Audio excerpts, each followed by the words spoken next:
Thank you for editing yourself. Can my friend say friend on here? Yeah, exactly. Yeah, that. You did that here, but then... 2 weeks later, they said, would you come back again? I went back. 2 weeks later, they said, Mark Curry's missing. Fuck you, man. You gonna tell me 60-30. You don't dictate to me. That window of opportunity for me to be that young gunslinger had passed by. Yes. And he said, well... I might act like I ain't got no goddamn sense, you know? This little some, I forgot to get some gas. Oh, shit, you hear that? What? Listen, that bass line right there. Samuel L. Jackson's strong reaction. So picture this. Samuel L. Jackson, the iconic actor known for his legendary roles in films like Pulp Fiction and the Avengers series, gets seriously ticked off. Why, you ask? Well, it all started when people began comparing Steve Harvey, the TV host and comedian, to the late Bernie Mac, another beloved comedian. And boy, did Samuel have a lot to say about it. You know what, Coolie? That's not a bad idea. That's the solution. You need to take away the kids. I'm a bad man, Coolie. Thanks to every person that's ever bought a ticket to any movie I was in. It's truly been an honor. First things first, it's no secret that Samuel L. Jackson and Bernie Mac were tight, like peanut butter and jelly. They shared a deep and long-standing friendship that went way back to their early years in the entertainment industry.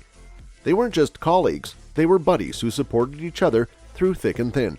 So when Steve Harvey went ahead and compared his life to Bernie Mac's, it was like poking a beehive. Samuel L. Jackson's reaction was like a volcano about to erupt. He couldn't fathom why someone would dare to compare Bernie Mac, who was not just a brilliant comedian, but also a genuinely good person, to Steve Harvey. It wasn't just about the comparison, it was about the way Bernie Mac's legacy and life were being treated. This public confrontation didn't just happen out of the blue. Jackson's reaction gave us a peek into what's brewing beneath the surface. It's clear that there's more to the feud between him and Steve Harvey than meets the eye. You know I'll do any doggone thing, man, to see this group get back on its feet, because you know that's the type of fuck I am. Ain't nothing sacred between man and wife. Y'all just knows it. Always want to be in somebody's business. Their friendship, or rather brotherhood, with Bernie Mac is at the heart of it. Jackson saw Bernie as family, and when someone starts comparing your family to someone else, feathers are bound to get ruffled.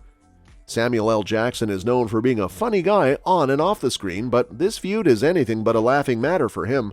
It's like comparing apples to oranges, or in this case, comparing one of the most iconic comedians to someone with a different style and approach. You know, I'm trying to maintain my strength, you know. If you're gonna come in, you gotta be, I said, so what's up? Cool over the years, I always hung out with him and talked with him, you know, like. The comparison was just a trigger for Jackson, who couldn't stand to see his friend's legacy being compared to another comedian. In the world of showbiz, where egos can be as big as Hollywood billboards, it's not uncommon for celebrities to clash or have rivalries. But this situation goes beyond the usual industry competition. It touches a personal chord, and it's about loyalty to a friend who's no longer there to defend himself. So, when you see Samuel L. Jackson reacting strongly to Steve Harvey's comparison to Bernie Mac, remember, it's not just about comedy or showbiz. It's about honoring the memory of a dear friend, and that's something worth getting passionate about, even if you're the coolest guy in Hollywood. The feud's origin. Alright, let's dive into the juicy details of how this whole feud between Samuel L. Jackson and Steve Harvey kicked off. It all began with one little comment, or at least, that's what it seems like. So the root of this feud can be traced back to an alleged comment made by Steve Harvey. The comment, which was supposedly a comparison between Steve's own life and the life of the late Bernie Mac, was like the spark that ignited this whole fiery showdown. Man, blacks don't mess around. We different from 9 days, but we the same, but we do shit different. And he says, Steve, I didn't do this, man. I just believed him. Now imagine you're Samuel L. Jackson, and you've lost a dear friend like Bernie Mac, a man who was not just a comedy legend, but also someone you shared a deep and meaningful friendship with.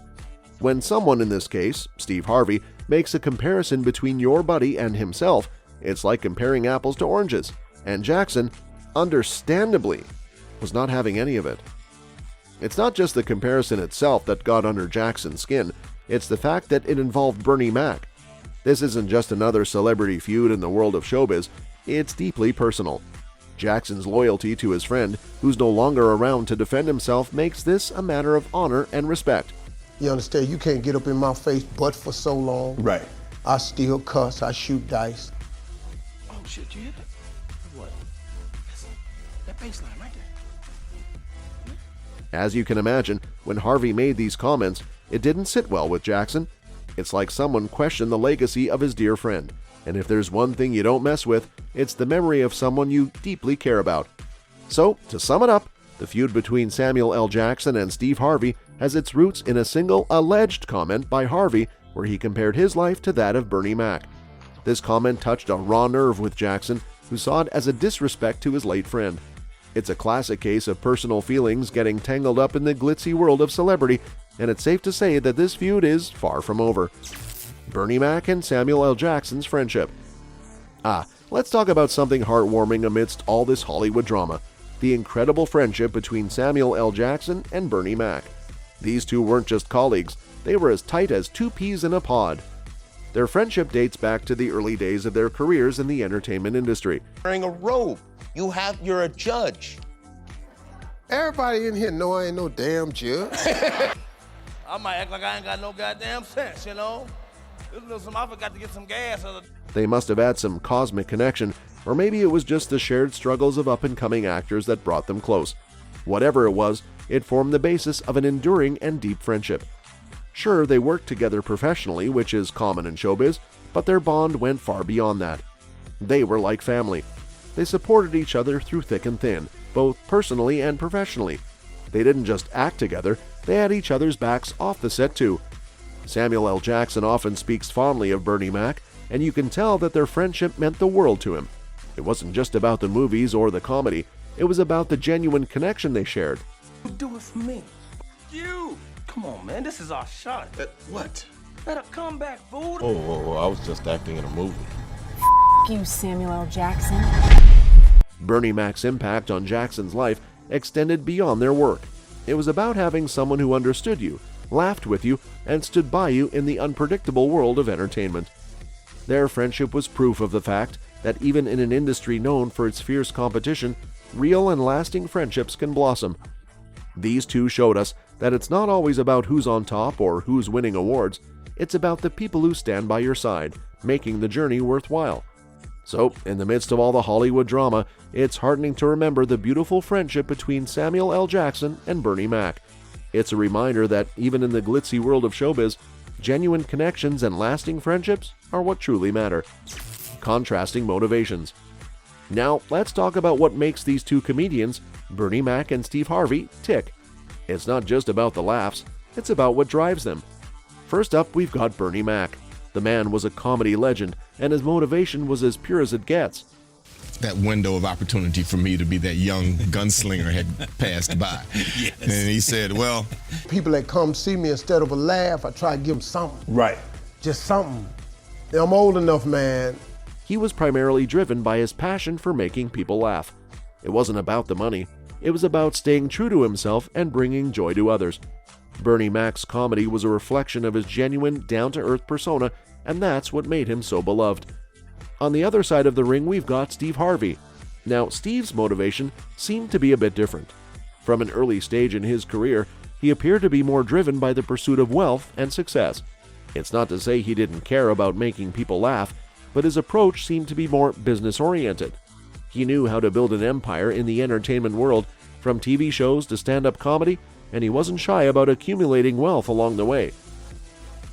You, man. They gonna tell me 60-30. You don't dictate to me. If I could have got the haircut I could afford to get later on, Right. If I could afford the wardrobe I could afford then. Now you might be thinking, what's the big deal?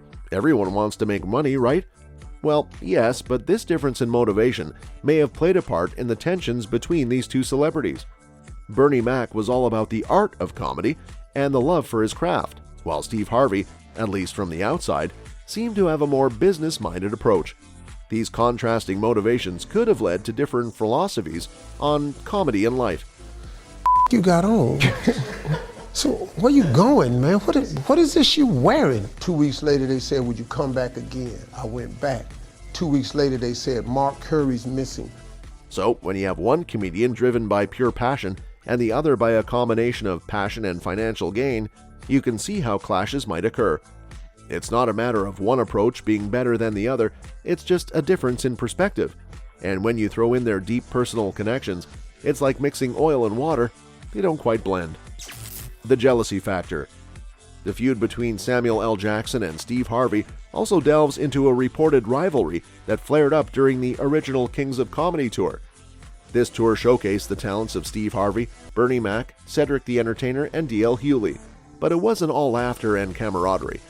There were whispers of jealousy and ego, with allegations that Steve Harvey attempted to swipe Bernie Mac's role in the Ocean's 11 movie franchise. Just kind of hanging out. I'd fly with her across country and do that, and then I really don't. Oh, here come the grandkids. I go, damn. Thank you for editing yourself. Can my friend say friend on here? Yeah, exactly. Yeah, that. You did that here, but then. Disputes and disagreements between the comedians and the tour's promoter further strained relations, ultimately preventing the tour from continuing. This rivalry sheds light on the complex dynamics within the world of comedy and showbiz. That's all for this video, folks. See you next time.